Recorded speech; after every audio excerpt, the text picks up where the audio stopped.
Selamat siang kawan-kawan, jumpa lagi di True Cross Channel.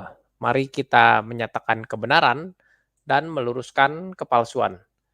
Ya, siang ini saya mau bahas sedikit tentang keadaan apa yang sedang kita hadapi di masa ini dan apa yang menanti kita di depan dan pengharapan apa yang kita punya sebagai orang-orang Kristen. Tapi sebelum itu saya mau ajak kawan-kawan untuk, memahami dulu bahwa, kondisi saat ini itu seperti apa, ya. Jadi ini yang akan coba kita renungkan, lalu kita kita cari bagaimana cara kita sebagai orang Kristen harus menghadapi hal-hal di masa depan ini. Ya, tidak pernah kita bayangkan kita akan alami satu kehidupan di zaman yang seperti saat ini. Ya, satu kehidupan yang seolah-olah semuanya, ya seperti tidak pernah kita bayangkan bahwa kita bisa berada di satu zaman, yang memang dulu pernah ada zaman seperti ini ya, di satu zaman semuanya seperti orang itu terpenjara. Orang keluar pun dihadapi oleh musuh yang tidak terlihat ya, yaitu virus corona. Tentu ini semua, tidak pernah bisa kita bayangkan kita hidup di zaman seperti ini. Ya 2 tahun sudah kita lewati keadaan seperti ini, sampai akhirnya kita perlu terima kasih berkat kerja keras pemerintahan Presiden Jokowi, kita boleh lewati keadaan buruk ini. Ya meskipun kita sama-sama tahu ini belum berakhir total, ya sudah melandai keadaan. Tetapi kita juga tahu beberapa hari terakhir ini kasus COVID-19 ini mulai meningkat lagi. Jadi masih tetap perlu kita waspadai.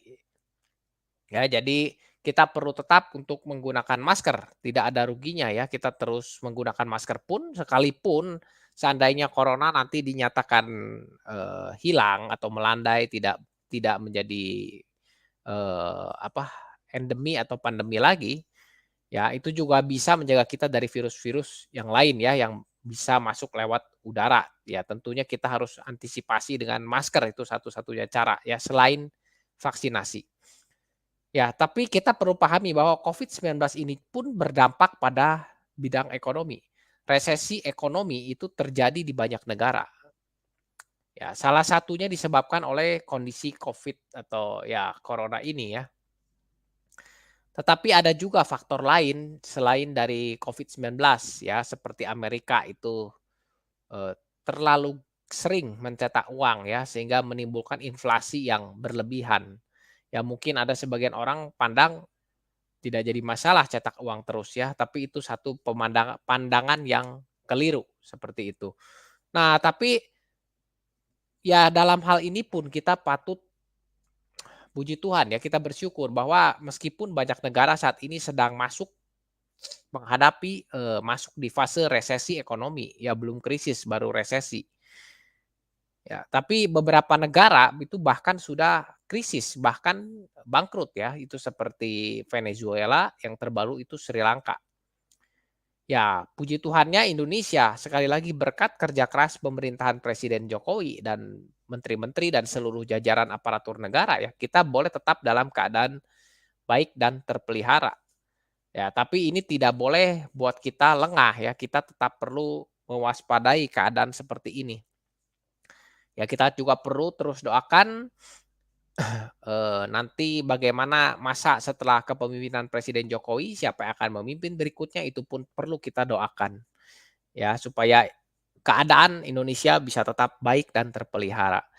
Nah, salah satu faktor besar lainnya itu adalah, ya tadi sudah saya katakan ya, resesi krisis ekonomi ini karena hutang Amerika yang sudah terlalu besar, lalu ditutupi dengan cara terus-menerus cetak uang ya. Jadi inflasi di Amerika, banyak pengangguran dan kita juga bisa melihat indikatornya yaitu tadi pengangguran, gelandangan yang semakin banyak di setiap sudut kotanya. Ya, itulah tadi saya sudah katakan kalau ada orang katakan enak Amerika cetak uang saja, langsung seperti itu ya bisa selesai. Itu pemikiran yang salah. Toh banyak negara juga yang jadi masalah ya. selain itu menghasilkan inflasi di dalam negerinya, tapi banyak negara itu yang berpatokan kepada dolar, sehingga negara-negara lain pun akan terimbas ya, karena krisis kalau resesi ini terus berkepanjangan di Amerika ya, sampai apalagi kalau sampai kepada krisis. Ya jadi, cetak uang itu bukan satu permasalahan, bukan sesuatu yang bisa menyelesaikan masalah, tapi bisa buat hiperinflasi. Inflasi yang tidak terkendali itu nanti menyebabkan resesi ekonomi, ya resesi ekonomi yang terus berlanjut itu menyebabkan depresi ekonomi, ya dan akhirnya masuk kepada fase krisis ekonomi. Jadi, ya untuk sampai kepada fase krisis itu ada step-step yang jadi dasar-dasar, eee, apa, dunia, ekonom dunia menentukan itu ya, setiap fase itu punya tanda-tandanya sendiri. Tapi saya bukan pakar ekonomi ya, bukan praktisi ekonomi, ya, saya hanya mengerti sedikit ya, kurang lebih ya, karena saya terlibat dalam saham dan juga cryptocurrency ya, tapi saya tidak bukan pakar ekonomi. Jadi saya hanya bisa berikan gambarannya saja sekilas ya, bahwa keadaan kita sekarang ini sedang menghadapi yang paling umum ini resesi ekonomi ya. Beberapa negara sudah masuk fase krisis dan bangkrut. Ini kenyataan yang ada di depan kita. Nah, jadi apa inti yang mau saya bawakan sekarang ini? Bahwa keadaan dunia sekarang ini, sekarang COVID-19 ya, kita pikir sudah melandai dan tidak, meningkat lagi, tapi faktanya kan mulai meningkat lagi. Dan bagaimana ke depan? Belum kita dihadapkan pada resesi ekonomi ya, atau krisis ekonomi itu di depan kita, bukan di depan kita sebagai warga negara Indonesia, bukan, kita sebagai penduduk dunia. Ya ini dunia yang sedang menghadapi ini, bukan hanya satu negara ya. Tapi saya katakan Indonesia ini termasuk negara yang, eee, banyak dipuji juga ya oleh luar negeri ya, karena salah satu negara yang paling baik dalam menghadapi krisis ini ya. Nah itu semua berkat kerja keras pemerintahan yang sekarang tentunya ya. Keadaan kita terjaga, terpelihara itu buat negara lain pun melihat kita punya poin lebih ya, kita jadi punya poin lebih di mata dunia bahwa Indonesia tidak disangka-sangka bisa dengan begitu baik ya bertahan dan mengatasi, segala krisis global ini jadi tidak sampai terpengaruh kepada Indonesia ya, kita masih tetap dalam keadaan baik dan terpelihara. Untuk itu tadi saya katakan kita perlu doakan, keadaan kita supaya bisa minimal tetap seperti ini, terjaga dengan baik. Doakan pemerintahan yang nanti juga akan melanjutkan seperti apa, kita perlu doakan semuanya itu. Ya, tetapi begini, yang mau saya bicarakan adalah kita tidak tahu sebenarnya apa yang sedang menanti kita di depan. Apa setelah COVID-19, apakah sudah tidak ada virus baru ataukah ada lagi yang lain ya? Lalu bagaimana dengan krisis dan resesi ekonomi dunia ini ya? Apakah akan berimbas kepada Indonesia? Ya pasti ada imbasnya, tapi seberapa besar tidak tahu ya. Kalau sekarang kan sangat, tidak terlalu mempengaruhi keadaan kita ya. Apakah bisa terus terjaga seperti ini atau bagaimana keadaan dunia ke depan ya, bagaimana dengan perang-perang di Rusia, Ukraina, itu semua akan berpengaruh ya. Karena kita tinggal hidup di dunia ini yang bukan hanya kita sendiri, tapi kita juga akan terpengaruh oleh keadaan lingkungan. Nah, ke depan seperti apa nanti tidak ada seorang pun yang tahu. Ya, begitu juga dengan kita orang-orang Kristen. Ya, orang Kristen memang tidak tahu apa yang akan terjadi secara persisnya, peristiwa apa seperti itu. Ini kita jelas kita tidak tahu ya mau seperti apa peristiwa itu terjadi. Detailnya kita tidak tahu, tetapi kita tahu dengan pasti. Ya, ini yang jadi fokus kita ya orang-orang Kristen, bahwa kita orang Kristen itu seharusnya kita ini tahu di mana kita berada saat ini, ya, dan kemana kita akan melangkah. Nah, kalau kita tahu di mana kita berada saat ini, di posisi mana, di titik sejarah mana kita berada saat ini, dan kemana kita akan melangkah ke depan, ya. Nah, inilah salah satu cara untuk orang Kristen punya mengerti bahwa pengharapan yang kita punya itu bukan pengharapan yang hanya angan-angan, tapi pengharapan yang jelas dan pasti. Nah, mengapa saya katakan pengharapan yang jelas dan pasti? Ya, nanti saya bahas setelah eee, setelah kita simak dulu ya sumber-sumber berita yang saya katakan tadi ya, keadaan COVID-19 dan krisis ekonomi ya, kurang lebih bagaimana keadaannya kita perlu tahu dulu sedikit ya keadaannya biar kita sama-sama bisa paham keadaan zaman ini. Ya, saya akan share link dulu sebentar. Ya, itu sudah saya share link ya. Nah, ini kurang lebih ya, saya tidak baca, saya hanya tunjukkan saja bahwa COVID-19 ya. Nah, ini ya 22 Juni. Nah, ini dari kontan.co.id. Penambahan kasus ya dari tadinya tuh sebelum berita ini kan 19 jam yang lalu ya, sebelum ini 2 minggu yang lalu itu kasus masih di bawah 200 ya, 100, 200 seperti itu. Lalu seminggu kemudian meningkat menjadi 500 ya, lalu 1000 dan sekarang kasus sudah bertambah menjadi 1.900 kasus ya, hampir 2.000 kasus per hari ya. Tadinya sebelumnya 1.000 kasus, tadinya 500 kasus, 100 kasus. Memang ini masih dalam keadaan, kalau berdasarkan, apa, standar PBB masih dalam keadaan yang terkendali. Tetapi yang harus kita waspadai kan memang ada peningkatan. Nah, jadi di sini kita tahu bahwa ternyata COVID-19 pun belum selesai, ya. Nah, ini 1 hari yang lalu ya, ini website resmi pemerintah ya, covid19.go.id, situasi COVID. Nah, ini nanti bisa dibaca ya perkembangannya, ya, situasi COVID, sebentar ya. Oke lah, nanti ini kawan-kawan ya, lihat ya. Nah, ini kasus, ini kontan juga, tembus 1.000 ini 1 jam yang lalu ya. Nah, ini juga dari Sindo News. Apakah Indonesia masuk ke gelombang keempat? Ya. Ini juga dari tirto.id ya. Update COVID-19 22 Juni ya. Berarti ini baru kemarin ya. Positif hampir 2.000 kasus ya. Ini per hari maksudnya ya. Jadi ada peningkatan. Semua mulai waspada lagi. Ya seperti itu. Jadi ya tetap harus bermasker ya. Oke, itu sedikit COVID-19 ya. Sekarang kita masuk resesi ekonomi. Nah, kalau kita cari saja klik resesi ekonomi ya, ini akan banyak keluar ya, terutama hari ini ya. Ancaman resesi ekonomi Amerika Serikat, harga minyak anjlok 3% ya. Kalau Amerika terkena krisis ya pasti ada imbas ke negara lain karena negara lain berpatokan kepada dolar Amerika. Jadi otomatis kalau Amerikanya mengalami permasalahan pasti ada efeknya ya seperti itu. Nah, lalu dari Republika Goldman Sachs ya, risiko AS menuju resesi ekonomi membesar ya, jadi ada potensinya semakin besar. Lalu di sini kontan.co.id ada ancaman resesi ekonomi AS, cermati saham, rekomendasi analisis ya. Ya kalau yang main saham dan kripto pasti tahu ya pasar sedang turun ya, turun secara sudah cukup lama turun ya, yang seperti yang terutama kalau kripto itu jelas sudah di bawah waktu penurunan, tahun kemarin atau 2 tahun lalu pun tidak sedalam ini, sekarang sudah jauh lebih dalam lagi turunnya ya. Nah, ini kan semua akibat dari resesi ekonomi di Amerika ini ya. Oke. Nah, ini ada lagi ya. Nah, ini penjelasannya. Jadi jelas bahwa Amerika Serikat tuh sedang diambang resesi ekonomi ya. Di sini juga ada kontan.co.id, resesi ekonomi AS bakal berdampak signifikan ke Indonesia.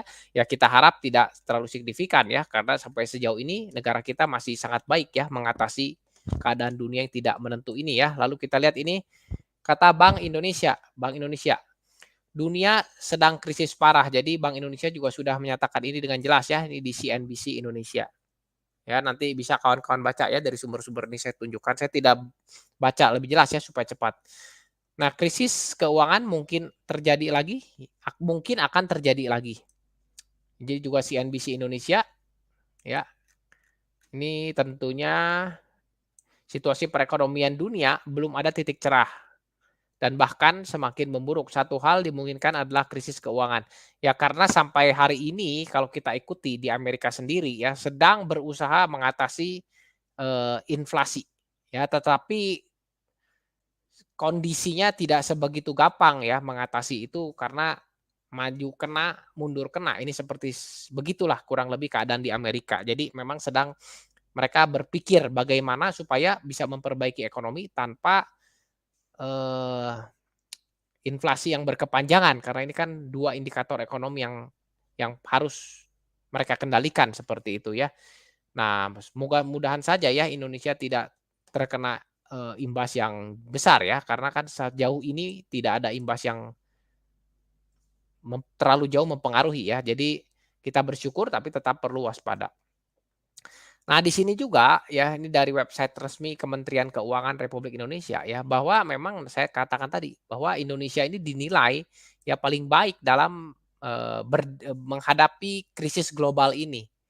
Ya, Indonesia paling resilient. Resilient itu jadi bagaimana satu negara bisa cepat pulih dari satu kondisi ya, atau bertahan tidak terkena imbas yang terlalu besar, itu maksudnya resilient ya, dan itu Indonesia dapat poin yang sangat baik ya. Berarti kita bersyukur ya kepada pemerintahan Presiden Jokowi saat ini. Nah, ini yang terakhir juga masih dari website Menteri Keuangan ya, ini Kementerian Keuangan. Indonesia punya modal kuat hadapi krisis ya. Jadi memang keadaan kita jauh lebih baik ya dari negara-negara seperti Amerika yang sedang krisis ya, tapi bukan berarti kita tidak jadi waspada, tetap harus waspada. Nah, jadi sebentar. Ya, itulah tadi sudah kita lihat bersama bagaimana keadaan kita saat ini dan sedikit gambaran apa yang sedang berlangsung ke depan. Ya, sebelum saya lanjut, saya ajak kawan-kawan Kristen ya selalu doakan keadaan dunia, terutama negara kita. Karena apa yang terjadi dengan lingkungan pasti akan mempengaruhi juga kehidupan kita sebagai orang Kristen. Jadi jangan kita pikir bahwa kita akan terbebas dari masalah karena kita Kristen. Itu satu pemikiran yang salah. Ya, jadi intinya saya bicara ini bukan saya mau bicara tentang COVID-19 dan, resesi ekonomi ya, tapi saya mau bahwa kita kawan-kawan paham bagaimana keadaan zaman ini. Dan saya mau bicarakan adalah bagaimana, nah, kita sebagai orang Kristen harus hidup di tengah zaman ini. Bagaimana orang Kristen sebagai orang Kristen ya kita juga harus yakin bahwa janji dan pengharapan yang sudah dicatat dalam Alkitab itu satu kepastian janji yang tidak mungkin gagal, satu pengharapan yang pasti. Ya, tapi, ya itu hanya dengan kita punya keyakinan akan janji dan pengharapan apa yang ditulis di Alkitab ini ya, kita bisa menghadapi keadaan apapun ya, di tengah situasi dunia yang seperti ini. Ya meskipun ini saya tidak katakan bahwa kita akan ketika orang krisis kita akan tetap senang, tidak seperti itu ya. Jadi saya katakan ya sebagai manusia sangat kita akan mungkin sekali mengalami guncangan ya, keadaan yang tidak enak seperti itu. Tetapi kita kalau kita, mengalami keadaan itu, tapi kita tidak tahu kita ini sedang berpegang kepada apa dan apa yang menanti kita, nah ini yang lebih membuat kita menderita. Ya, tetapi ketika mungkin kita alami guncangan atau keadaan yang tidak enak, tetapi kalau kita tahu dengan pasti untuk apa kita ada di dunia, lalu kemana kita akan pergi, ya, apa yang jadi pengharapan kita nanti. Nah, ini yang akan buat kita lebih kuat dalam menghadapi keadaan ini. Ya, kalau meratap pun kita tahu kepada siapa kita meratap, seperti itu. Ya, jadi saya tidak katakan bahwa kita akan lolos, maksudnya kalau keadaan negara Indonesia baik tentu kita akan terkena baik juga ya. Tapi meskipun keadaan baik ya belum tentu kita baik karena kan ekonomi ini tidak selalu sama bagi setiap orang ya seperti itu.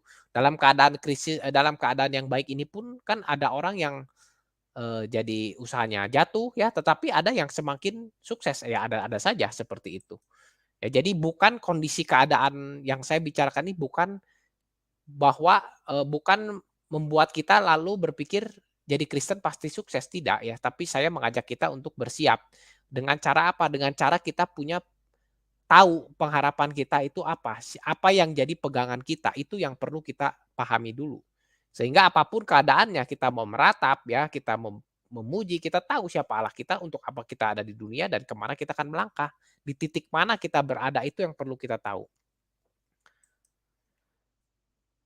Nah, mungkin begini, mungkin pertanyaannya ya, kenapa saya, bisa katakan dengan begitu yakin ya bahwa kepastian yang di Alkitab catat itu satu hal yang pasti dan tidak mungkin gagal. Kenapa saya bisa yakin? Nah inilah yang saya bagikan kenapa kita bisa yakin, kenapa kita perlu yakin ya. Bukan hal yang hanya di awang-awang saja ini, tetapi sesuatu yang sudah pasti. Semua janji yang di dalam Alkitab itu. Nah, kenapa kita bisa begitu yakin? Kenapa kita harus yakin? Ya yang pertama kita harus pahami dulu bahwa kepastian ini bukan tentang orang Kristen jadi peramal ya, kita tahu masa depan seperti apa, bukan seperti itu. Ya tapi karena janji pengharapan kita ini ya yang sebenarnya itu, pengharapan yang untuk di akhir zaman nanti itu yang sudah kita tahu itu intinya. Jadi kenapa kita bisa punya pengharapan, karena kan ada janji untuk yang di akhir zaman, pengharapan kita itu apa bagi orang Kristen. Nah pengharapan Yang untuk di akhir zaman itulah yang sudah kita nikmati, yang sudah bisa dinikmati saat ini. Sebenarnya itulah yang saya katakan ini bisa buat kita semakin yakin. Jadi janji yang untuk akhir zaman nanti ya, sebagian dari janji itu sudah mulai bisa kita rasakan saat sekarang ini. Nah ini, saya contohkan seperti begini, ini seperti orang akan makan nanti malam akan makan nih ya, nanti malam makan nasi ya kita akan makan lah nanti malam seperti itu ya. Nah lalu kan ada orang yang sudah mempersiapkan sayurnya, lalu mungkin orang itu siapapun itu ya katakan ya nanti malam kita akan makan enak seperti itu contoh ya. Tapi kita kan tidak lihat nih sayurnya apa, karena yang tahu itu yang masaknya seperti itu ya, contoh kita tidak lihat. Nah, kalau seperti itu kan, ya kita hanya harus percaya, tapi kita tidak tahu masakannya apa, kita tidak pernah tahu, kita belum tidak cicipi juga, ya. Nah, jadi kepastiannya ya tergantung yang masaknya, benar tidak, katakan seperti itu. Nah, tetapi bagaimana kalau kita sudah bisa cicipi dulu masakan yang nanti malam, ya itu kita cicipi dulu sekarang sedikit. Jadi misalnya ada 5 menu sayur, kita coba dulu sedikit-sedikit semua menunya. Nah, kalau kalau kita sudah bisa cicipi dulu makanan yang untuk nanti malam kita cicipi siang ini sekarang, masih bisakah kita meragukan bahwa makanan nanti malam itu ada tidak ya atau enak tidak ya? Kan kita sudah tidak mungkin ragu seperti itu. Kenapa? Ya karena masakan itu sudah kita cicipi dulu sekarang, begitu loh, sedikit. Kita tidak makan semuanya, hanya cicipi dulu sedikit. Ya misalnya ayam goreng kita hanya, comot sedikit dagingnya kita rasakan, oh enak ya, lalu ada apa lagi ya, ya apapun lah ya, misalnya tempe ya, kita coba dulu sedikit tempenya, oh enak rasanya. Jadi kita tahu nanti malam makan tempe ya, lalu kita ada ayam goreng, semuanya enak. Ya, kita sudah makan semua belum? Belum, tapi kita sudah cicipi sekarang. Nah, kalau kita sudah cicipi sekarang, apa mungkin nanti malam makanannya itu berubah lagi? Tidak mungkin kan, karena makanan itu sudah jadi, sudah siap gitu, tinggal tunggu hari gelap, kita makan, seperti itu. Dan kita pun sudah coba loh sekarang. Ya, kecuali kalau kita tidak coba, kita tidak lihat, lalu yang juru masaknya itu katakan nanti malam ayam goreng dan tempe, tetapi ternyata nanti malam bisa berubah ya? Bisa. Berarti juru masaknya bohong atau sudah masak, ya pokoknya apapun alasannya ternyata berubah begitu sayurnya. Tidak jadi ayam goreng dan tempe ya, misalnya berubah lah jadi apa begitu. Nah, tetapi janji Tuhan itu bukan seperti itu ya, bukan seperti kita yang hanya tahu nanti terakhirnya seperti itu, hanya Tuhan katakan di Alkitab, lalu kita tahu terakhirnya seperti itu, begitu ya. Pengharapannya seperti yang tercatat dalam Alkitab. Tidak, tetapi pengharapan yang sudah Tuhan catat dalam Alkitab, itu Tuhan berikan dulu sedikit demi sedikit di zaman ini, di zaman kita sekarang. Supaya apa? Supaya kita bisa cicipi dulu. Kita bisa mencicipi janji itu sedikit demi sedikit seperti apa. Nah, seperti masakan tadi, janji Tuhan pun sudah Tuhan berikan dulu sekarang sedikit demi sedikit. Ya seharusnya kalau orang Kristen yang sudah paham bahwa kita ini sedang hidup dengan mencicipi janji yang untuk akhir zaman, ya belum penuh, hanya sedikit demi sedikit, sebagian demi sebagian, sudah tidak ada alasan bagi kita orang Kristen untuk meragukan lagi pengharapan kita di yang akan datang itu apa. Ya, begitu kawan-kawan maksud maksud dari pada cicipan janji itu, ya. Nah, untuk kita bisa Memahami, apa sih cicipan janji akhir zaman itu? Ya, tadi kan saya sudah katakan ya, bahwa ada cicipan janji. Nah, kalau begitu, apa cicipan janji untuk akhir zaman itu apa? Nah, untuk bisa paham cicipan janji ini, yang penting kita jangan salah lihat dulu ya, jangan kita salah memahami Alkitab dulu, karena semuanya perlu dari Alkitab. Ya, perlu dari pemahaman Alkitab. Nah, jadi utamanya apa? Jangan salah pahami Alkitab dulu. Jangan kita jadikan Alkitab itu buku ramalan atau buku primbon. Ya, ini yang terpenting. Jadi kita jangan cari-cari dari Alkitab ya, peristiwa apa yang akan terjadi setelah corona dan resesi ekonomi, ya, ada virus baru atau perang setelah ini, ya, atau apapun lah, ya jangan cari-cari itu dari Alkitab. Karena Alkitab bukan buku untuk meramal dan bukan buku primbon. Ya kalau primbon itu seperti begini ya, orang sakit lalu buka Alkitab, cari-cari ayatnya, lalu, doakan pakai ayat itu, ya seperti itu itu namanya buat Alkitab jadi seperti primbon, ya. Padahal Alkitabnya bicara apa, kita tarik untuk hal-hal yang seperti itu. Itu namanya Alkitab tidak lebih sebagai buku primbon saja. Ya ini sudah saya bahas di video sebelum ini ya. Nanti kawan-kawan kalau mau lihat itu judulnya Berita Terbaru Hadiah Hakim untuk MKC ya, Viral Kristen ya, strip Viral Kristen. Nah, linknya itu sudah saya bagikan di kolom komentar ya.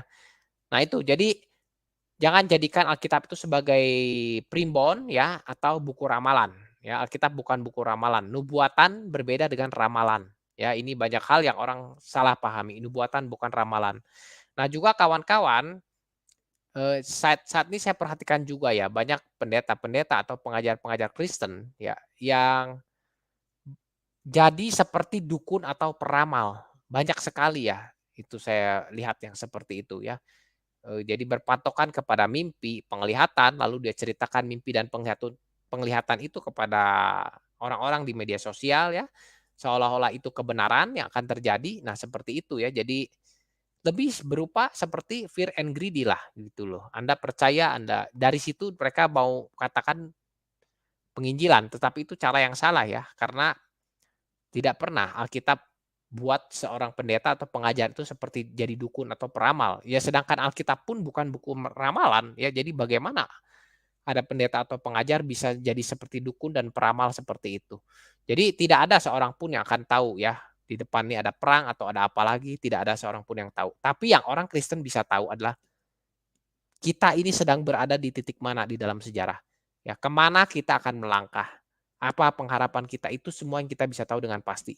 Karena ada apa? Karena adanya cicipan janji. Nah, apa saja cicipan janji itu? Nah, untuk paham cicipan janji jangan salah memahami Alkitab. Itu yang terpenting ya. Nah, sebelum saya masuk ya, jadi, ini juga yang perlu kawan-kawan waspadai, musuh kekristenan itu bukan agama lain ya. Jadi, ya kalau dari agama lain mungkin ada yang menyerang-menyerang kekristenan, ya sebenarnya itu tidak terlalu ya tidak terlalu bagaimanalah, paling Anda emosi seperti itu. Tapi kan kita sudah paham, kebanyakan tuduhan-tuduhan terhadap kekristenan itu, tuduhan asal bunyi semua ya, tidak ada yang masuk akal semua. Ya, tuduhan, bahwa Kristen palsu dan lain-lain. Lalu juga kemarin saya baru lihat ya, ada yang menyerang kekristenan dengan Injil Barnabas, Injil Thomas. Lah sudah jelas-jelas kok itu Injil palsu. Bagaimana sih, orang-orang, ya ini sebagian orang Islam ada yang pakai ini ya, Injil Barnabas, Injil, Thomas dan lain-lain untuk menyerang kekristenan. Mereka katakan itu Injilnya saja, sudah dikatakan palsu ya, Injil Barnabas. Ya memang itu kan Injil palsu ya, bukan bukan Injilnya palsu, tapi orang buat Injil pakai nama-nama rasul untuk mengacaukan kekristenan. Itu Injil palsu, bukan Injilnya dikatakan palsu ya. Jadi orang Kristen katakan Injil Barnabas, Injil Thomas, itu Injil palsu, ya memang itu bukan Injil di dalam Alkitab gitu loh. Itu orang yang buat Injil pakai nama rasul-rasul di zaman Tuhan Yesus. Lalu mereka buat Injil, dibuatlah Injil Barnabas ya, seperti itu. Injil, siapa lagi, Thomas, seperti itu. Itu kan banyak Injil-Injil seperti itu. Ya, jadi kalau kita pakai nalar sehat, itu semua sudah ditolak. Bukan sudah ditolak, sudah dinyatakan sesat oleh bapak-bapak gereja. Isinya pun sudah jelas kacau balau seperti itu. Nah, hal-hal seperti itu yang dipakai untuk menyerang kekristenan, kita tidak terlalu khawatir karena bisa kita nalar lah dengan akal sehat itu orang sudah Jadi Injil itu kita katakan palsu, malah kita, malah sebagian orang itu katakan orang Kristen sendiri bilang Injil itu palsu. Ini kan satu logika yang tidak satu logika yang tidak normal seperti itu ya. Yang dikatakan palsu itu Injil Barnabasnya, ya, bukan Injil Alkitab ya. Ya Injil Barnabas ya memang palsu, ya memang dibuat untuk menyesatkan kekristenan, itu bukan Injil asli. Ya memang pakai nama rasul-rasul, apa yang namanya orang mau buat sesuatu yang palsu, ya pasti mirip dengan asli ini. Nah, tetapi kan kita diserang oleh Injil yang seperti itu ya. Kalau lagi debat-debat itu di channel-channel, saya berpikir begini loh, kemana sih nalarnya kemana begitu loh, sampai tidak bisa menalar sebegitukah hanya untuk berdebat, untuk terlihat menang, tetapi kehilangan rasio seperti kehilangan pemikiran yang wajar seperti itu. Ya, kalau kita katakan uang palsu, apakah artinya uang resminya palsu? Ya tidak dong. Berarti ada orang buat uang mirip asli, tapi ya itulah yang dinyatakan palsu. Bukan uangnya yang jadi palsu. Nah, inilah logikanya ini yang saya sendiri kadang-kadang sampai gimana ya. Nah, tapi saya katakan untuk hal-hal seperti itu kita tidak perlu terlalu khawatir. Kenapa? Ya karena secara akal sehat saja kita sudah bisa menalar begitu loh, bahwa ya itu mah hanya dipakai untuk menyerang saja, tidak masuk logika sama sekali, tidak ada penalarannya sama sekali, ya sudah biarkan saja. Orang bisa menilai lah hal-hal seperti itu, begitu. Ya bahwa itu benar salah. Tetapi yang sulit itu ya sebenarnya musuh, kekristenan yang besar itu dari di dalam kekristenan itu sendiri. Jadi dari luar kekristenan tidak ada yang jadi musuh ya. Biasa saja itu normal saja begitu. Karena dari sejak Alkitab katakan juga ya, justru musuh dalam selimut itu ya di dalam kekristenan itu sendiri. Ya orang-orang yang mengaku-mengaku pengajar-pengajar Alkitab, mengaku-mengaku pendeta ya, tetapi, eee merusak doktrin-doktrin kekristenan yang benar, ya seperti doktrin Tritunggal, mereka rusak-rusak, katakan itu doktrin salah, doktrin palsu dan lain-lain. Padahal tuh doktrin, Tritunggal itu sesuatu yang sudah Alkitab nyatakan. Ya, jadi intinya kebenaran Alkitab dibulak-balik sedemikian rupa, ya, tetapi dibungkus eee, dengan baik ya. Jadi seolah-olah terlihat baik dan benar, tetapi ternyata salah seperti itu. Ya seperti orang kalau mengajarkan hidup harus baik, harus memberi persembahan, supaya kita terbebas dari belalang pelahap, supaya usaha kita lancar. Ya ini kan terlihat seperti benar, tetapi kan ternyata salah, tidak sesuai Alkitab. Tidak pernah Alkitab janjikan orang Kristen itu lolos seperti itu ya, hidup lancar, sukses, tidak ada. Nah inilah musuh terbesar kekristenan, yaitu orang Kristen sendiri. Orang Kristen yang tidak belajar ya, apalagi dia mengaku sebagai pengajar, mengaku sebagai apologet ya, tetapi mengajarkan Injil yang salah ya. Alkitabnya benar, tetapi diberitakan dengan salah, ya itulah musuh terbesar kekristenan seperti itu. Nah ini yang perlu kita waspadai. Ya itu sulit kita, untuk bisa membedakan pengajaran-pengajaran itu benar atau salah itu sulit ya. Karena kenapa? Karena kita harus paham dulu doktrin-doktrin utama di dalam Alkitab ya. Kalau kita tidak paham doktrin-doktrin utama dalam Alkitab, akan jadi sulit kita membedakan mana pengajaran yang benar dan pengajaran yang salah. Ya, jadi fungsi kita paham doktrin itu bukan artinya kita jadi paham seluruh Alkitab, tidak. Tetapi doktrin utama ini dasar dari seluruh Alkitab, ya. Jadi ketika nanti kita dengar orang khotbah, orang bicara, kita akan punya kepekaan, ini orang bicara benar atau salah. Kenapa? Karena kita tahu doktrin utamanya seperti apa, ya. Sisanya doktrin-doktrin sekunder dalam Alkitab, pembahasannya pasti terkait dengan doktrin-doktrin utama. Ya itulah saya katakan, minimal tuh bisa kita paham doktrin utama. Kalau doktrin utamanya kita, kuasai dengan baik ya, siapapun yang mau bicara tentang Alkitab ya, tentang hal-hal yang sekunder ya contohnya misalnya kenapa Kain bunuh Habel dan lain-lain kan banyak orang berargumentasi macam-macam. Tetapi kalau kita punya dasar doktrin utamanya, kita akan tahu orang ini bicara benar atau salah. Bukan karena kita tahu jawabannya, belum tentu, kadang-kadang kita ragu. Ya, tapi karena kita punya dasar doktrin utama, kita jadi bisa menilai, wah ini kelihatannya tidak benar nih seperti itu. Nah, Jadi kita bisa menimbulkan keraguan-raguan. Kalau kita ragu-ragu ya kita pelajari seperti itu. Jadi tidak agak terlalu gampang terbawa. Ya karena itulah musuh besar kekristenan itu ya di dalam kekristenan itu sendiri, bukan dari luar kekristenan ya. Kalau dari luar kekristenan ya memang mereka bukan orang Kristen kok. Ya jadi mereka katakan apa saja ya memang sudah terlalu jauh berbeda, itu langsung bisa kita ketahui tidak jadi masalah ya. Nah justru yang harus diwaspadai itu dari dalam kekristenan itu sendiri. Ya sebenarnya untuk pengajaran-pengajaran, sesat seperti ini ya sudah Alkitab catat ya sejak zaman dulu. Ini kan pengajaran palsu seperti itu bukan hanya dari sekarang ya, itu sudah sejak zaman dahulu. Bahkan, kenapa saya katakan musuh dalam selimut ya, musuh terbesar kekristenan itu dari dalam kekristenan itu sendiri. Sebenarnya itu sudah dinyatakan loh dalam Alkitab. Kalau kita pelajari Alkitab dengan baik ya, contoh kita lihat ya, Kain bunuh Habel. Kain ini kan orang keluarga sendiri loh, bukan orang luar, bukan di luar keluarga utama Habel, Adam dan Hawa ya. Itu orang dalam sendiri, saudara kandung yang bunuh Habel. Ya, Alkitab sudah catat ini, yang harus waspadai itu ya dari dalam kekristenan itu sendiri. Ya contoh lain apa? Yang mengkhianati Tuhan Yesus itu siapa? Yudas Iskariot loh, bukan orang Roma, itu orang luar ya, bukan orang Roma, itu Yudas Iskariot, murid Kristus yang Tuhan Yesus sudah pilih sendiri. Ya, itu saudara kita sendiri ya ke Kristen. Kalau orang katakan sekarang orang dalam Kristen sendiri, orang sekandung Kristen sendiri. Tetapi justru dia yang jadi musuh dalam selimut, bukan orang Roma. Orang Roma itu hanya dipakai ya, dimanfaatkan ya oleh orang-orang di dalam kekristenan itu sendiri ya, dimanfaatkan oleh Yudas Iskariot sebagai tangan untuk tangkap Kristus supaya mati di kayu salib.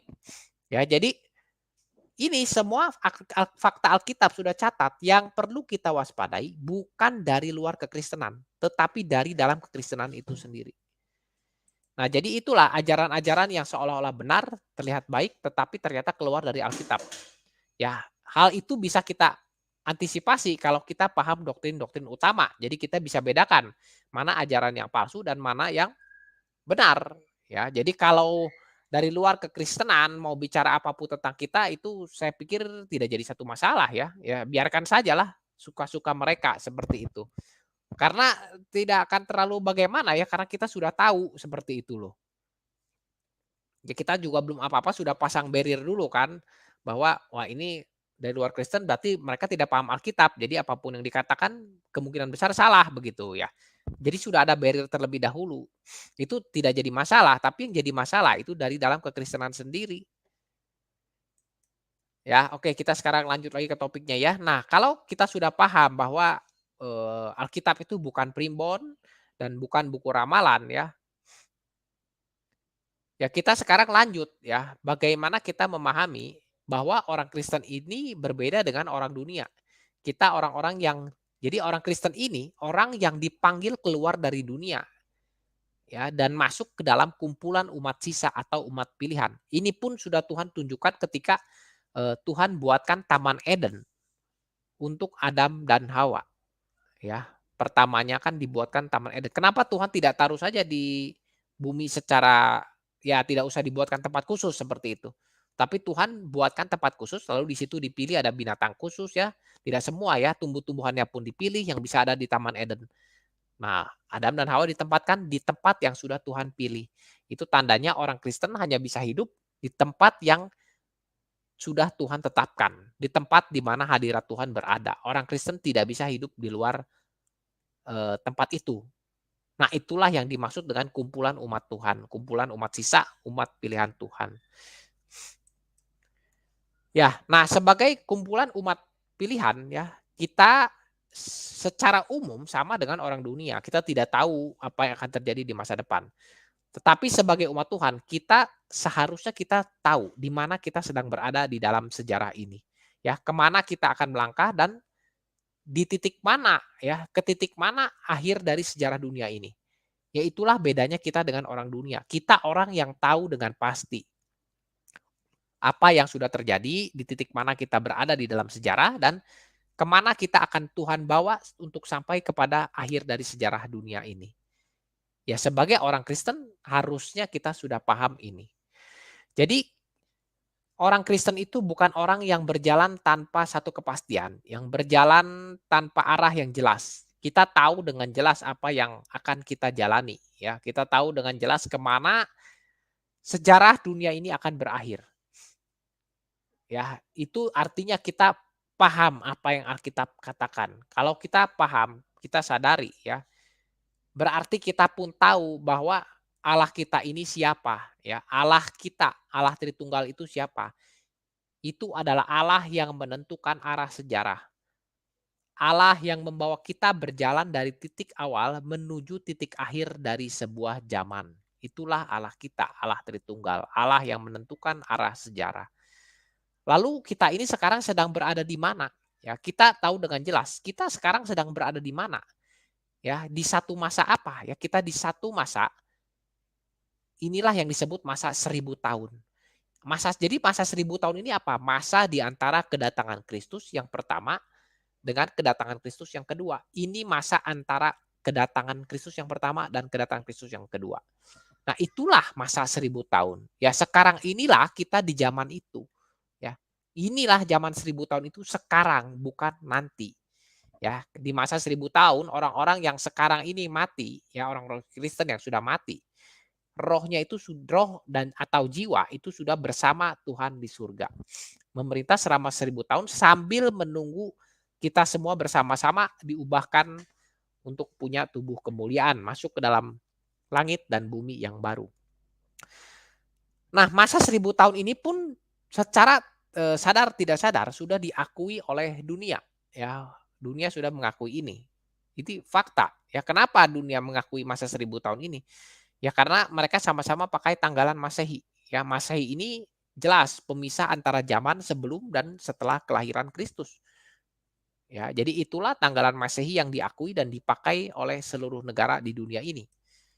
Ya, jadi secara tidak sadar sebenarnya mereka mengakui kekristenan seperti itu. Nah, dan di dalam sejarah ini juga ya, di dalam perjalanan sejarah ini sekarang dan termasuk nanti ke depannya dan yang sudah lalu, yang apa yang sudah terjadi. Ya sebenarnya disitulah Tuhan, menggenapkan semua rencananya. Jadi sejarah ini adalah tempat atau wadah Tuhan menggenapi seluruh, rencana yang sudah ditetapkannya sejak sebelum dunia dibentuk. Ya, jadi setiap titik sejarah yang sudah kita lalui, di sana jugalah Tuhan sudah menggenapkan sebagian nubuatannya, ya, dan nubuatan yang, belum tergenapi itu pun ada. Nah, itulah yang sedang kita jalani saat ini sebagai cicipannya, yang nanti dipenuhinya di masa akhir nanti.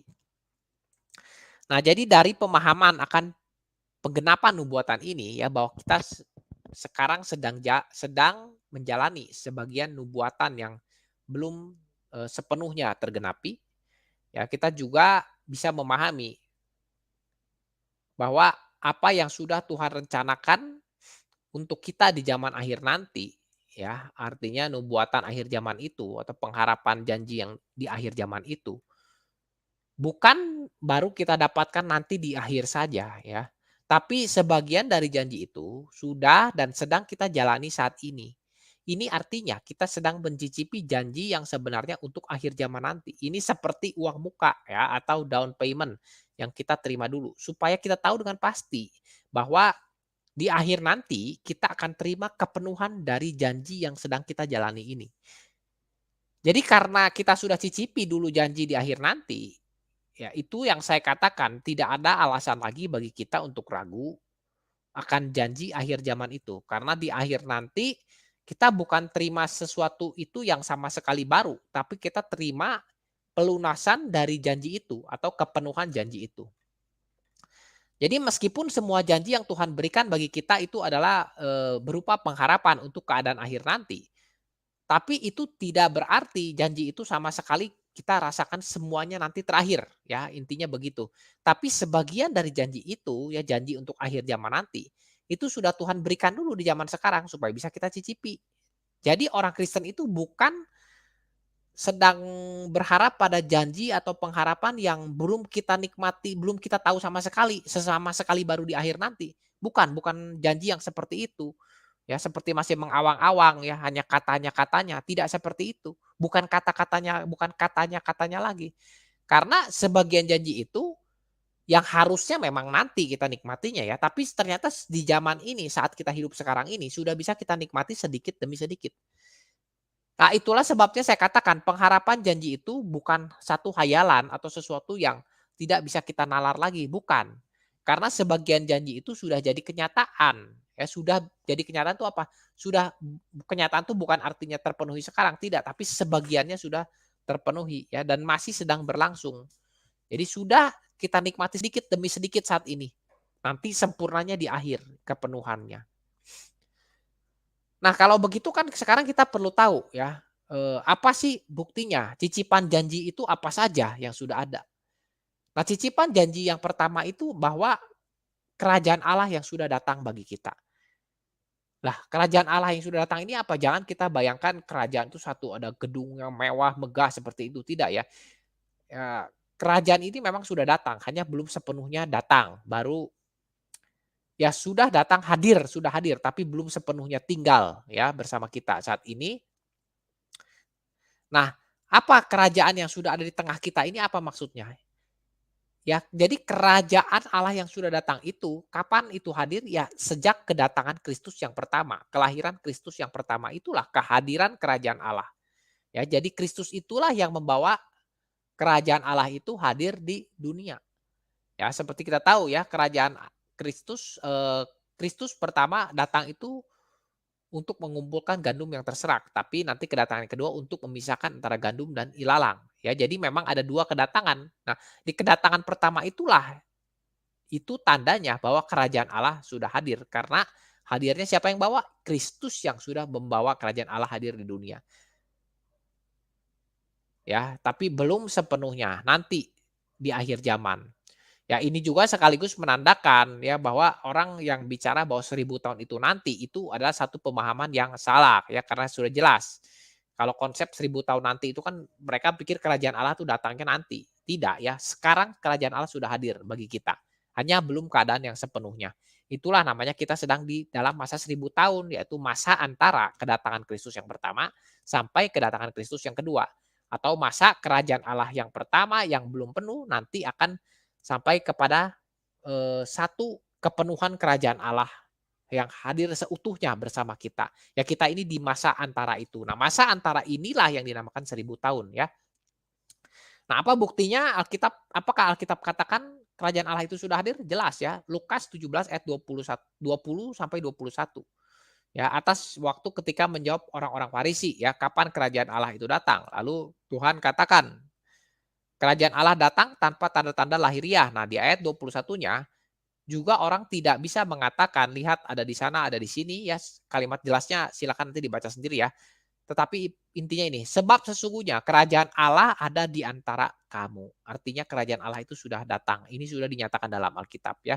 Baik ayatnya secara literal juga sudah kita bisa pahami, tetapi secara pengertian, pemahaman pun sudah sangat jelas bahwa memang kerajaan Allah sudah datang. Ya, jadi kerajaan Allah hadir di dunia ini dan 1000 tahun itu saat ini sesuatu yang sudah, jelas pasti dinyatakan di dalam Alkitab. Bukan hanya janji ya, jadi kerajaan itu memang sudah hadir, tapi belum sempurna, seperti itu. Nah lalu apakah hanya kehadiran kerajaan Allah ya, yang bisa sebagai garansi bagi kita? Tidak. Ya kan Kristus waktu naik ke surga sudah katakan akan mengirim seorang penolong ya, itu Roh Kudus. Nah, Roh Kudus inilah yang penolong bagi kita, yaitu juga sudah hadir bagi kita. Ya, kalau saya katakan sudah hadir itu bukan artinya Roh Kudus di zaman Perjanjian Lama belum ada. Sudah ada pekerjaan Roh Kudus. Roh Kudus juga sudah berkarya sejak Perjanjian Lama, sejak awal bahkan bersama-sama dengan Allah Bapa dan Allah Anak, ya. Tetapi cara kehadirannya saja yang berbeda ya. Kalau di Perjanjian Lama Roh Kudus itu kan tidak tinggal menetap ya, tapi kalau di Perjanjian Baru sudah menetap bersama umat pilihan Tuhan. Ya, jadi itulah juga salah satu alasan ya kenapa sudah tidak perlu ada lagi nabi-nabi nabi-nabi dan rasul-rasul lagi ya. Kenapa sudah tidak perlu ada nabi lagi? Ya karena sekarang ini sudah tidak harus ada, nah karena Allah Roh Kudus sendiri yang sudah hadir bersama kita. Jadi untuk apa lagi perlu nabi-nabi ya. Dan yang kedua, Roh Kudus kan, eee, Alkitab selesai dikanonisasi. Ya jadi memang cara Tuhan bicara kepada kita zaman ini bukan seperti di zaman, Perjanjian Lama atau Perjanjian Baru ya, Tuhan bicara langsung seperti itu, tidak, tetapi lewat Alkitab yang sudah Tuhan berikan, lewat tuntunan Roh Kudus. Ya, jadi itulah alasannya kenapa sudah tidak ada nabi dan rasul lagi di zaman ini, ya. Ya karena memang semua nubuatan sudah ditulis di dalam Alkitab. Tidak ada nubuatan baru di luar Alkitab, semuanya ada di dalam Alkitab. Ya jadi kalau semuanya ada di dalam Alkitab, apalagi kepentingan Roh Kudus untuk berikan nubuatan baru, tidak mungkin. Ya, kalau mau ada nubuatan pasti akan tercatat dalam Alkitab. Nah, itulah salah satu alasan yang paling besar juga bahwa tidak ada nubuatan lagi, ya mau cari nubuatan ya Alkitab lah.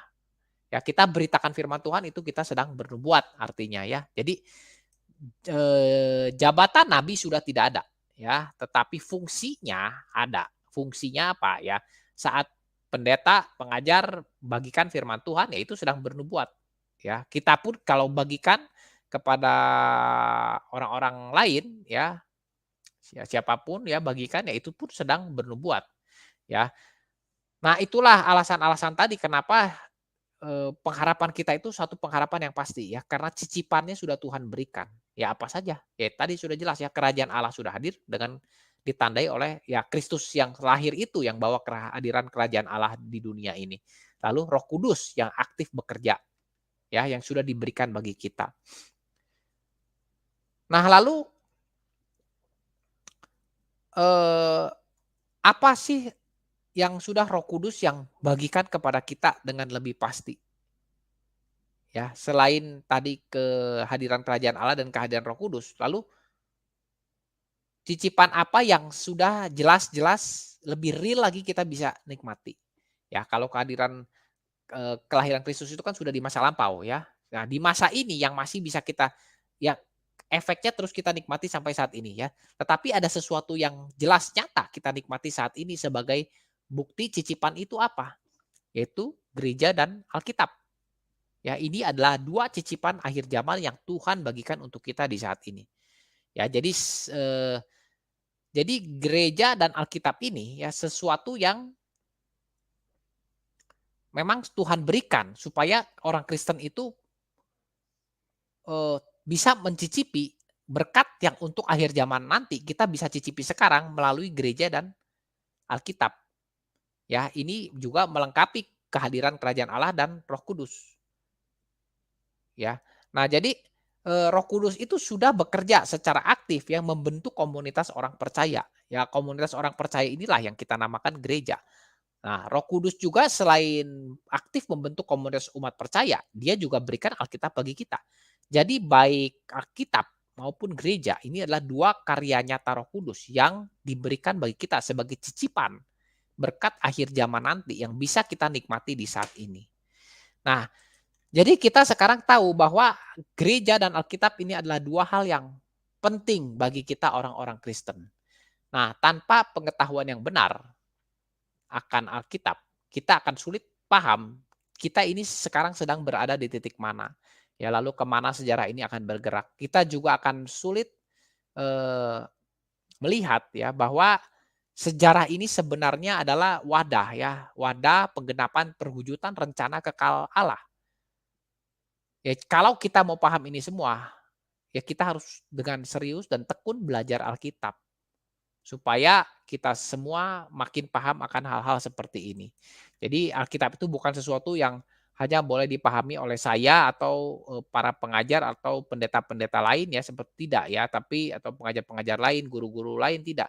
Tetapi ini Alkitab ini punya semua orang Kristen ya, baik itu pebisnis, pejabat, dan lain-lain, ya harus paham Alkitab, seperti itu. Tidak ada cara lain karena ini Alkitab itu salah satu cicipan berkat akhir zaman yang Tuhan bagikan untuk kita. Ya, jadi kalau kita tidak mau menikmati itu, ya bagaimana kita bisa menikmati cicipan akhir zaman? Ya karena dari Alkitab kita akan paham banyak hal. Nah, yang juga jangan kita abaikan itu pentingnya gereja. Kehadiran kita di gereja itu penting. Ya singkatnya beginilah, kita ke gereja itu artinya apa? Kita ini sedang dipanggil keluar dari dunia ini, ya bukan keluar angkasa maksudnya secara simbolik ya kita dipanggil keluar dari dunia ini untuk masuk ke dalam komunitas umat Tuhan yaitu gereja. Untuk apa di dalam sana? Untuk kita menikmati cicipan berkat akhir zaman, ya. Di situ kita bisa menikmati melalui gereja dan Alkitab. Nah, jadi di dalam dua keadaan gereja dan Alkitab ini, kita sebenarnya orang Kristen ini berada dalam keadaan istirahat, dalam keadaan rest yang sesungguhnya. Rest ini bukan tidur artinya ya, rest istirahat kan bukan hanya tidur ya. Ya, tapi istirahat sesungguhnya itulah ketika orang Kristen diam di dalam hadirat Tuhan. Ya, menikmati berkat akhir zaman nanti, belum sepenuhnya sebagian. Melalui apa? Ya melalui Alkitab dan gereja. Hanya dua ini. Ya, jadi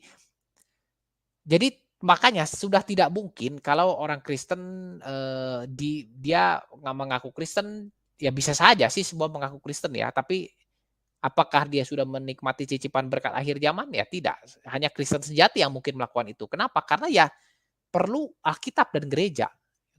Alkitab dengan pemahaman yang benar dan gereja yang mengajarkan kebenaran Alkitab. Dua hal ini yang tidak bisa dipisahkan. Lalu semua orang Kristen bersekutu di dalamnya, ya, bersama-sama di dalam persekutuan orang Kristen, ya. Juga saling membangun di dalam memahami Alkitab dengan cara yang benar. Ya inilah kita sedang menikmati cicipan janji itu. Jadi perlu ada gereja yang benar, ya. Gereja yang benar itu akan mengajarkan Alkitab yang benar, seperti itu. Ya, bukan gereja yang mengajarkan hidup di dunia pasti akan sukses dan lain-lain, ya, bukan gereja yang seperti itu, ya. Itu gereja yang perlu diwaspadai, ya. Tetapi gereja yang mengajarkan kebenaran Alkitab, ya. Bukan beda ya, mengajarkan kebenaran Alkitab bukan mengajarkan moral, itu berbeda sama sekali ya. Alkitab bukan bicara utama tentang moral, tapi jangan diartikan Alkitab tidak ada moral di dalamnya, jelas ada ya, tetapi inti Alkitab bukan moral. Tapi kalau banyak gereja sekarang hanya kalau khotbah itu hanya memberitakan harus berbuat baik, harus seperti ini, itu sebenarnya, mengurung kebenaran Alkitab dengan, alasan moral. Jadi seolah-olah Alkitab itu hanya bicara moral. Ya ketika kita berpikir bahwa Alkitab hanya bicara moral, maka pesan penting di dalam Alkitab yang sebenarnya mau Tuhan sampaikan bagi kita umat pilihan, tidak tersampaikan. Karena kenapa? Karena gereja gagal melihat pesan di dalam Alkitab dan tidak bisa dibagikan kepada jemaat. Itulah kegagalan gereja, ya. Nah, juga yang harus kawan-kawan perhatikan ini, karena kita di zaman pandemi ini mulai marak gereja-gereja online ya di YouTube ya, seperti itu. Satu harus kita sadari bersama kawan-kawan, gereja online tidak bisa menggantikan fungsi gereja, fisik. Itu sama sekali 2 hal yang sangat berbeda. Kenapa? Ya, karena fisik ini sesuatu yang sangat Tuhan pentingkan sekali, ya. Buktinya apa? Ya, bukti banyak ya, hanya secara singkat saja. Jelas kita tahu ya, Tuhan kita ini bangkit bertubuh, ya, berdaging, ya, berdarah, bertubuh, berdaging, bukan bukan bangkit jadi tubuh kemuliaan lah intinya ya. Nah, tubuh kemuliaan bukan bangkit tanpa tubuh. Ya, kalau Allah sendiri itu kan sudah roh, tidak perlu tubuh. Yang namanya manusia itu ya ada tubuh seperti itu. Selain roh ya ada tubuh. Ya jadi makanya ketika Tuhan bangkit dari kematian ada tubuhnya juga kan. Nah, itu salah satu tanda bahwa fisik itu sesuatu yang Tuhan pentingkan. Jadi jangan kita mengabaikan fisik. Ya banyak soalnya aliran kekristenan juga yang eh, Maka yang mengabaikan pentingnya fisik. Dia mengatakan, "Ya penting rohani lah, fisik tidak penting, nanti juga, mati." Ya betul, fisik kita ini akan mati, tapi kan mati ini diubahkan, ya. Dan itu juga tidak berarti Tuhan ajarkan kita untuk semau-maunya terhadap diri kita, begitu loh ya. Makanya kan kita juga perlu menjaga diri, perlu olahraga ya, perlu makanan-makanan yang sehat, seperti itu.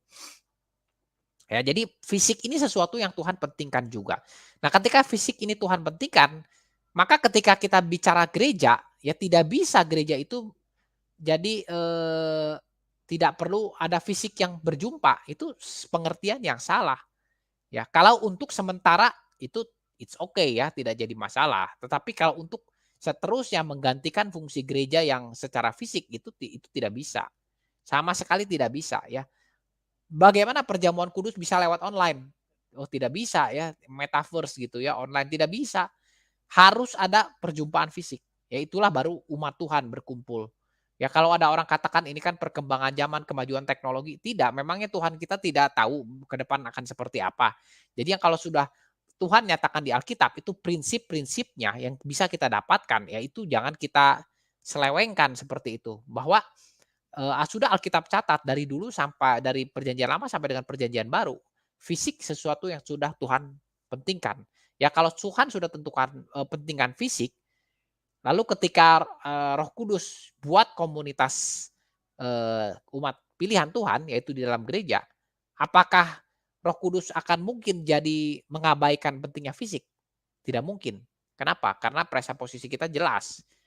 Ya, bahwa fisik itu sesuatu yang Tuhan pentingkan. Jadi kita perlu pahami itu ya, atau kacamatanya kita harus jelas dulu dalam bagaimana kita menilai sesuatu.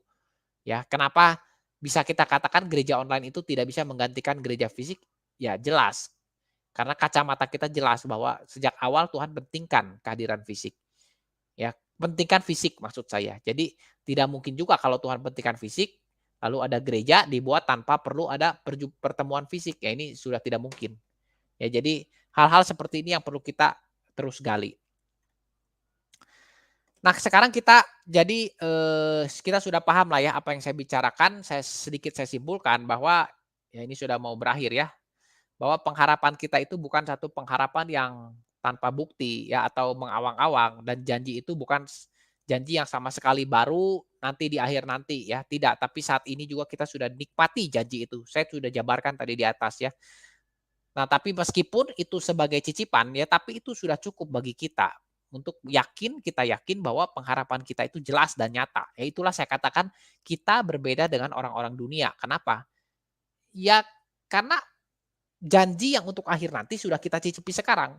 Ya cobalah kawan-kawan tanyakan dengan orang-orang di luar kekristenan, adakah yang seperti ini? Janji apa yang janji untuk mereka di akhir nanti apa yang sudah bisa mereka cicipi sekarang dulu? Ya hanya Tuhan yang sudah datang ke dunia yang bisa bagikan itu bagi kita, ya. Kalau di luar itu saya tidak tahu apa janji yang bisa ada seperti ini apa, ya. Lalu kita juga tahu bahwa keadaan akhir zaman itu sudah hadir bagi kita sekarang, ya, melalui ya tadi saya sudah katakan kehadiran kerajaan Allah, ya, melalui kedatangan Kristus. Jadi kedatangan Kristus itu yang membuat kerajaan Allah itu hadir di dunia, ya, dan kehadiran Roh Kudus di tengah-tengah kita. Dan, eee, dan yang paling penting yang jelas-jelas kita nikmati di saat ini, cicipan berkat akhir zaman apa yang jelas-jelas kita nikmati di saat ini, yang memang juga akan terus dibagikan kepada seluruh generasi keturunan kita, itu apa? Ya gereja dan Alkitab.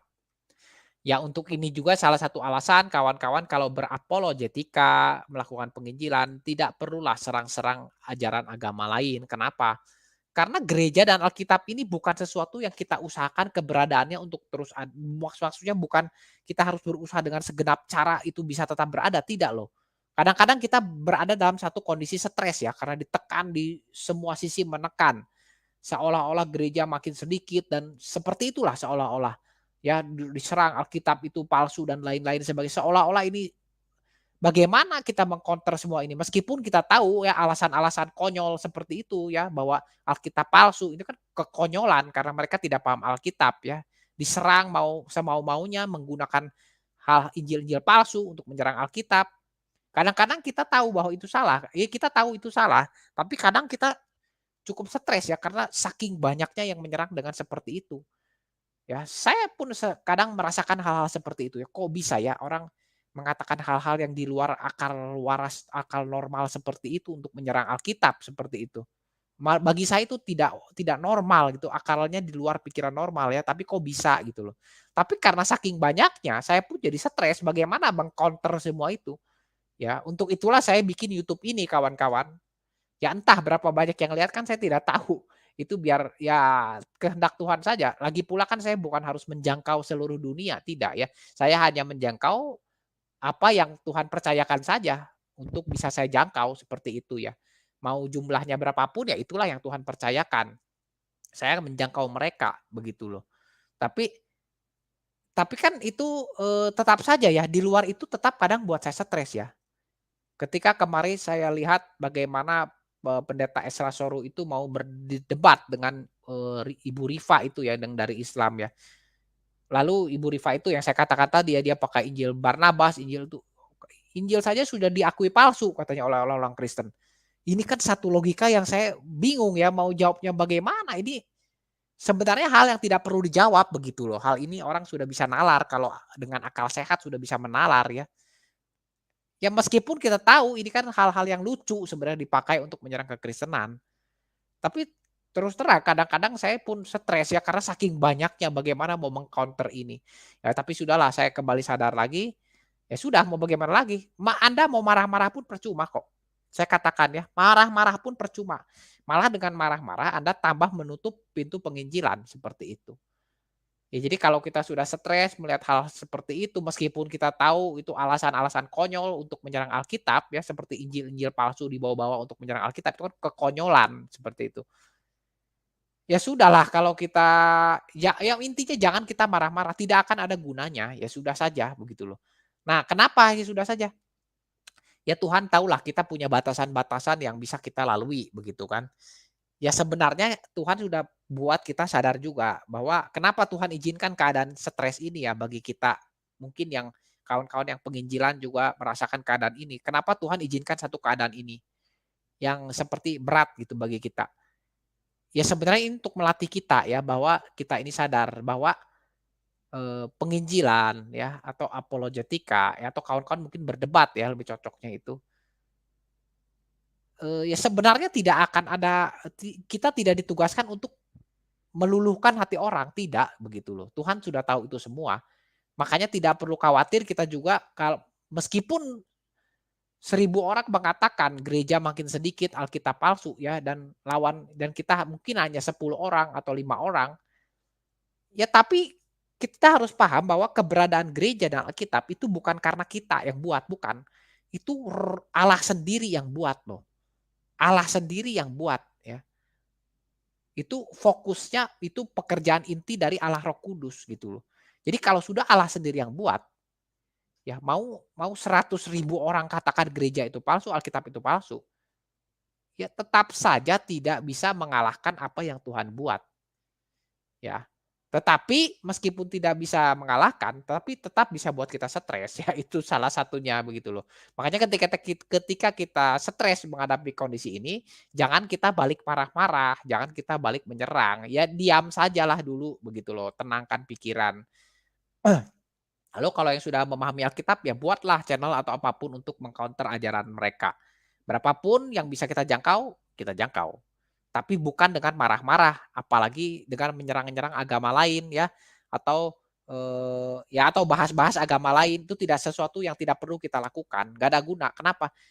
Karena kita harus tahu dasarnya bahwa gereja dan Alkitab bisa ada sampai hari ini, bukan karena usaha kita, itu karena Tuhan sendiri yang menjaga, memelihara.